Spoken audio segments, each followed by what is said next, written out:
And I'll finish with a story I told the girls, all right? Because it's useful for you as well. There were 3 fish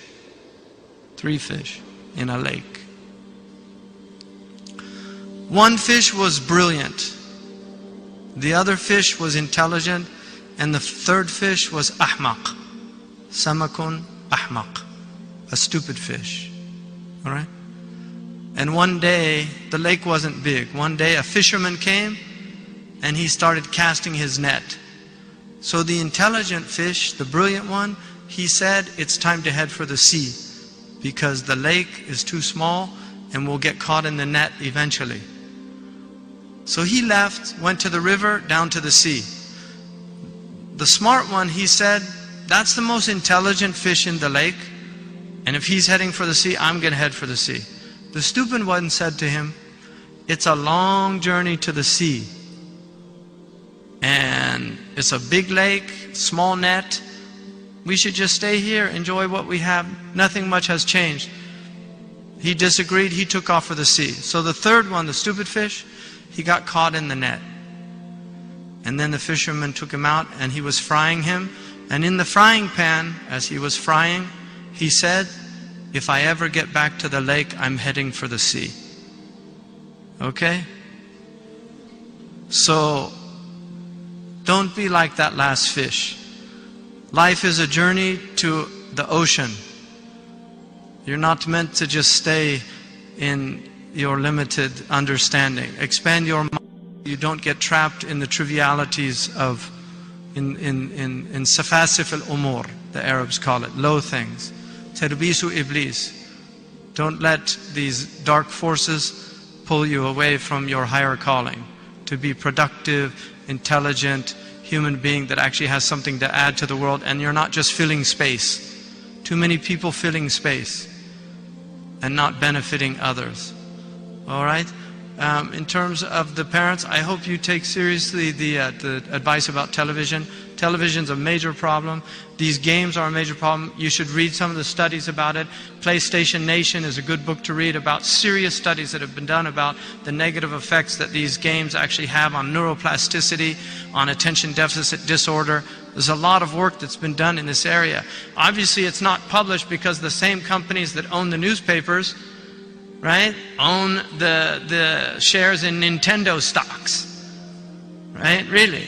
There was a book written in 1958 called The Evil Eye, which took me a long time to find. I read about it as a source book in another book. I found a copy in Australia on the internet because it wasn't ever reproduced. This book had documented research from the 1950s about the negative effects on television on children that were done, serious scientific studies. One of the studies that was done found that small children will not watch real-time television. They get bored. So a 3, 4, 5-year-old, they won't watch a movie like regular people. They just get bored. So that's why if you look at children programming, it's speeded up. It's not in real time. So Sesame Street, it's all quick things, changing images. Now we have the MTV phenomenon, which is children that grew up on that type of programming cannot watch normal films. If you watch a film from the 1950s, they're very slow. If you watch them from the 40s, they're very slow. They're driven by dialogue, not by movement. Now, all the films are driven by quick moving, car crashes, bombs exploding. It's all stimulation. Because young people can't watch. If you watch plots like Crash, older people that watch those films can't even keep up because it's just too fast for them. This is what's happening. And then we have attention deficit disorder is a major problem in the developed nations and increasingly a problem in other places. 1 out of every 58 males in the United States of America is now diagnosed with autism. Tawahud. 1 out of 58.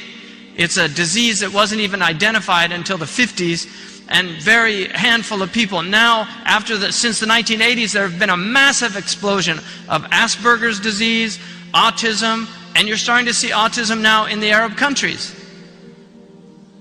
Children are overstimulated, they're becoming hyperactive, because you're putting them in front of all these interactive things, so they can't sit in a classroom without fidgeting and getting completely, their train of thought is lost. They can't concentrate for long periods of time. They won't be able to read books.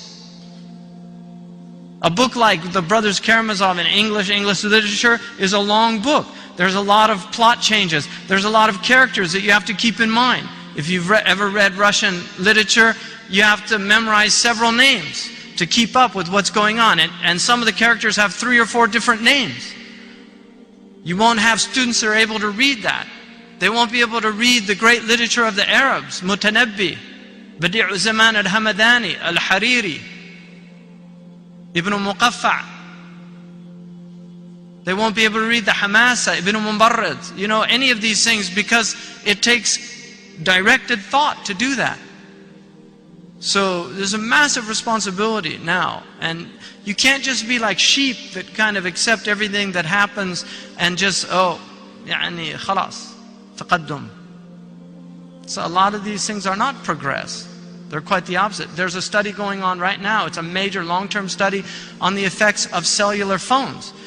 But the American Association of Pediatric Physicians says that children, before their skulls are developed, shouldn't be using cell phones, because the skull is too thin and the radiation is reaching their brain at higher levels. We don't know if they're going to have tumors in 10, 15, 20 years, because this is a guinea pig generation. And we have something which called the cautionary protocol. The cautionary protocol, which is used by Europeans and Canadians, and the Americans just because of our kind of capitalistic enterprise and stupidity, refuse to follow that cautionary principle. The cautionary principle states, if you're unsure about the harmful effects of something, then you should have precautionary measures before you actually do it, until you find out whether or not it's harmful. If in the volcano in Europe, that was based on the precautionary principle, because the Europeans practiced that. A lot of the American commentators were saying they should have let the airplanes fly, but the Europeans were saying no, we don't want to risk airplanes crashing and people dying, because we're not sure the effects of these the volcanic ash is going to have on these airplanes yet. That's intelligence. It's intelligence. خُذُوا حِذْرَكُمْ. Be precautious. So you have to really think about what's happening, because you're going to have problems with your children before you know it, if you don't. And in Korea now, they're thinking about banning broadband after 10 o'clock, because so many of the Korean children are addicted to these video games, and they're flunking out in school, having major problems. These are social problems that are going on all over the planet, and they're new social problems, and they're not being addressed intelligently, and a lot of the parents are completely ignorant about